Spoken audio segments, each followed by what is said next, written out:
సంవత్సరాల తర్వాత భారతదేశానికి పయనమయ్యాడు. వస్తున్న సందర్భంలో ఇక్కడ మంచి ఆయనను ఆహ్వానం పలకాలి అని చెప్పేసి మంచి అంగు ఆర్భోటలతోటి సాల్వలు అవి తెస్తున్నారు.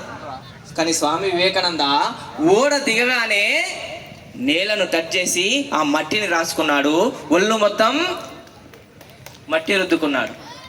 వీళ్ళందరికీ ఆశ్చర్యం కలిగింది.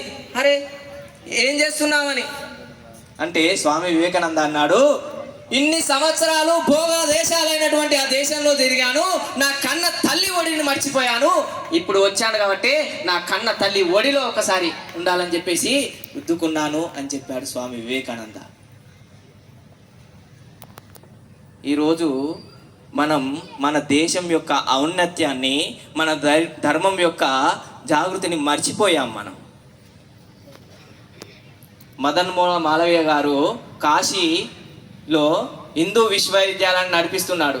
అతను చివరి క్షణాల్లో లాస్ట్ కోరిక కోరుకున్నాడు. ఏమని కోరుకున్నాడు? నేను కనుక చనిపోతే నా అంత్యక్రియలు కాశీలో చేయొద్దు. మనం చనిపోతే ఎక్కడ అనుకుంటాము? కాశీలోనా చేయాలి, నా అస్థికలన్నా కాశీలోనా చేయాలనుకుంటారు. అరే అందరు ఎక్కడన్నా చనిపోతే వచ్చి ఇక్కడ చేయాలనుకుంటారు, లేదా కలపాలనుకుంటారు. నువ్వేందయ్యా అట్లా అంటున్నావని అంటే, మోక్షం వస్తుందని నాకు